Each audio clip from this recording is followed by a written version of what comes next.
Je vais me présenter rapidement, je m'appelle Ravi Trine, je suis responsable de la communication numérique au Musée de l'Armée, Hôtel National des Invalides. Je ne sais pas si vous êtes déjà venu aux Invalides, c'est le musée de la guerre. Donc on parle de l'histoire militaire, de la préhistoire jusqu'à 1945.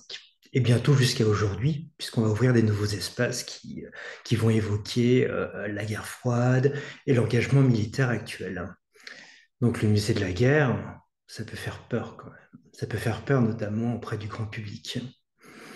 Donc nous, ce qu'on essaie de faire en termes de communication, au sein de la mission communication, donc en communication numérique, nous sommes deux, mais je suis également accompagné d'une responsable des relations presse, des affichages et d'une directrice de la communication. Ce qu'on essaye de faire ensemble, c'est justement de changer un petit peu la notoriété du musée de l'armée et de faire en sorte que le musée de l'armée ne soit plus vu par le grand public comme un musée de la guerre, des batailles et des armes, mais plutôt comme un musée d'histoire militaire. Et au niveau de la communication, or du coup je reviens sur les réseaux sociaux, c'est vraiment comme ça, c'est à partir de cet axe-là qu'on essaie de définir les contenus sur les réseaux sociaux et notamment les vidéos que l'on produit. Comment ça marche?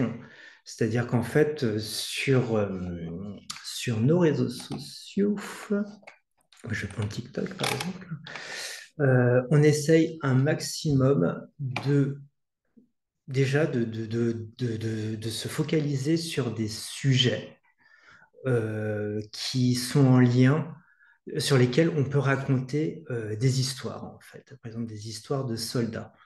Je vais prendre par exemple sur notre compte TikTok. Je vais plutôt d'ailleurs vous envoyer le lien, excusez-moi, parce que vous n'allez pas pouvoir entendre le son. Hop.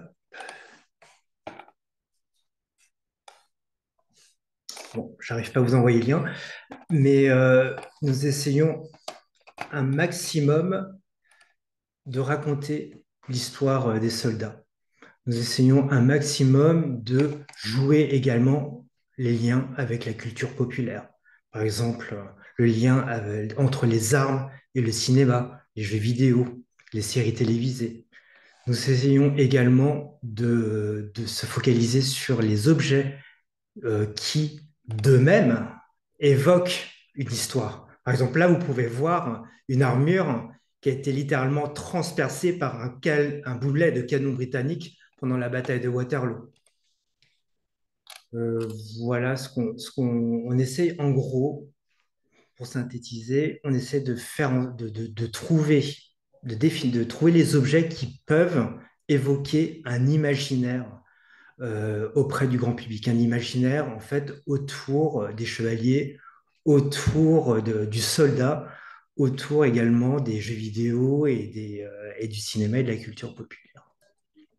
C'est comme ça qu'on arrive petit à petit auprès, notamment sur les réseaux sociaux, à changer l'image du musée de l'armée, la notoriété du musée de l'armée. Donc là, je vous ai en fait dressé dans les grandes lignes la stratégie du contenu que l'on essaye de faire sur les réseaux sociaux. Et donc nous sommes présents donc, du coup sur Facebook, Twitter, Instagram, TikTok. Nous sommes d'ailleurs le deuxième compte TikTok des musées de France en termes d'abonnés, puisque nous avons 129 000 abonnés. Et on a également une chaîne YouTube. Et dernièrement, au mois de juillet, nous avons, dans le cadre de la sortie de la première bande-annonce du film Napoléon de Ridley Scott, c'était au mois de juillet, nous avons demandé à notre spécialiste de l'histoire napoléonienne de regarder la bande-annonce et de nous faire part de son avis face caméra et de repérer ce qui est réaliste ou pas. Donc, en fait, nous nous sommes basés sur un format type qui est souvent repris sur YouTube, qui est le décryptage d'un film, d'une bande-annonce ou d'un reportage par un spécialiste. Ça peut très bien être une historienne, comme ça peut être un docteur, comme ça peut être un. J'ai vu ça également par un soldat également. Je crois que ça. Voilà. Et afin justement d'avoir le point de vue justement d'un spécialiste sur une thématique donnée. Donc, même si on a adopté ce format-là, le but, c'est quand même de valoriser le musée. On a mis en avant les objets du musée de l'Armée en lien avec la bande-annonce du film. Et surtout, on a mis en avant le savoir-faire, l'expertise de notre historienne. Donc, cette bande-annonce que nous avons pardon, cette vidéo que nous avons diffusée au mois de juillet a connu un certain succès. Au point qu'au mois d'août, Sony Pictures France nous a appelés pour pouvoir dresser un partenariat, une communication en fait croisée pour la sortie du film Napoléon de Ridley Scott. Petite parenthèse, le musée de l'Armée abrite le tombeau de Napoléon. Et nous avons les plus grandes collections napoléoniennes en France, je pense. Donc, il était tout à fait légitime que Sony Pictures France fasse appel au musée de l'Armée pour pouvoir envisager un partenariat de communication. Et ça permet aussi de légitimer le contenu du film Napoléon de Ridley Scott, qui est quand même aujourd'hui, d'après les dernières critiques, sujet à controverse à ce niveau-là. Bref, du coup, nous avons organisé le 13 novembre la journée presse, euh, la journée presse au musée de l'Armée avec Ridley Scott, Joaquin Phoenix et Vanessa Kirby, hein, qui joue Joséphine dans le film, qui ont donné une série d'interviews aux journalistes français et internationaux au sein des Invalides. Et Combini, le média Combini, a fait une déambulation dans les collections avec Ridley Scott et Joaquin Phoenix.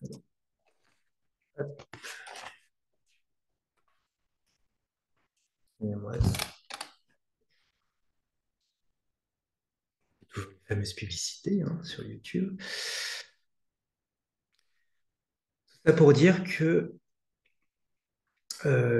du coup, cette passerelle, effectivement, en lien, voilà, ces passerelles en lien avec le cinéma nous permettent d'ouvrir nos collections aux personnes qui ne sont pas au premier abord intéressées par l'histoire militaire ou ni même par l'histoire.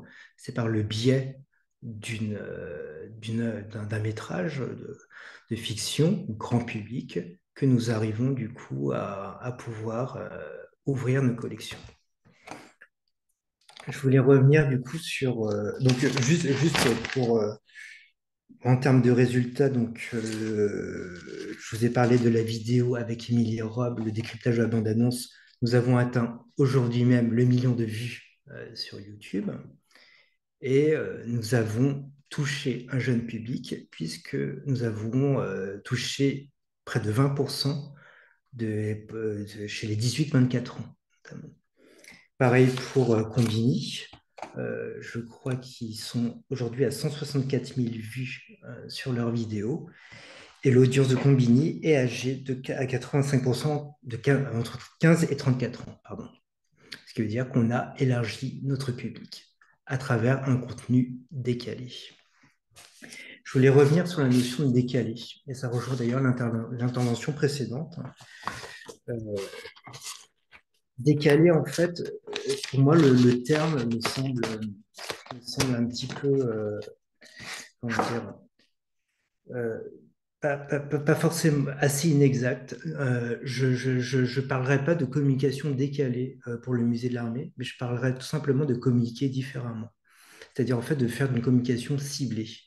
Euh, Car dans tous les cas, même si on s'écarte d'une communication institutionnelle, puisqu'on continue aujourd'hui hein, à communiquer sur le patrimoine des Invalides, on continue à faire des décryptages de tableaux, voilà, on continue une communication sérieuse à travers nos vidéos, on s'écarte légèrement des sentiers battus, mais en fait, on communique différemment, mais toujours avec le même sérieux, en fait, hein.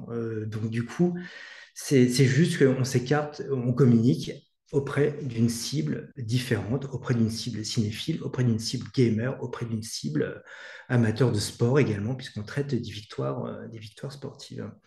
Donc, je dis ça parce qu'en fait, le mot décalé on peut vite, je pense, partir dans des délires, il faut dire ce qui est, qui seraient en fait très dommageables pour la notoriété de l'institution. Je pense qu'il est très important, et ça c'est mon opinion personnelle, hein, qu'il est très important quand même de garder un socle, un socle qui corresponde à l'identité de votre institution, et parce que c'est ce qu'attendent en fait finalement votre public, quoi qu'il en soit, les personnes qui sont abonnées sur vos réseaux sociaux.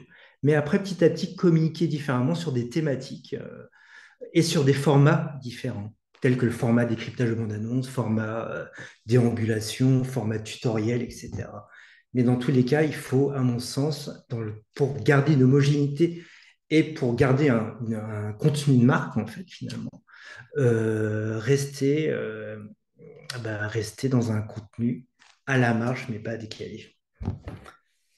Voilà. Sinon, en termes de faisabilité hein, de nos vidéos, nous produisons nos vidéos en interne.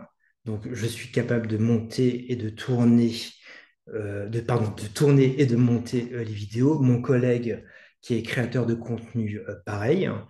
Nous avons des gabarits qui sont fixes pour nos vidéos. Nous avons défini une charte éditoriale et nous avons du coup aussi également plusieurs séries thématiques pour nos vidéos qui sont, euh, excusez-moi,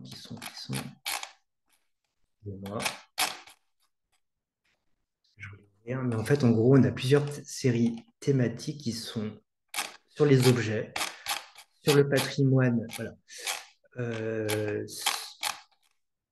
sur la culture pop, sur les coulisses, le patrimoine, les canons, puisque nous avons beaucoup de canons exposés dans la cour d'honneur des Invalides, sur les objets et sur les expositions. Donc, à travers ces séries thématiques, ça nous permet effectivement d'avoir une charte qui est bien précise pour chacune des séries et de pouvoir mieux départager nos contenus, notre production vidéo. Voilà ce que je peux vous dire. Bah, merci Ravid, c'était très intéressant. Pour tous les étudiants, les vidéos que Ravit nous a présentées sont des cas d'école quand même dans notre milieu, donc surtout n'hésitez pas à aller les voir. Et il faut quand même se rendre compte que en général, c'est pas si fréquent que ce soit ensuite Sony qui vienne nous voir en nous disant hey, on va faire un partenariat. Donc ça veut dire que ça a quand même eu un retentissement assez important.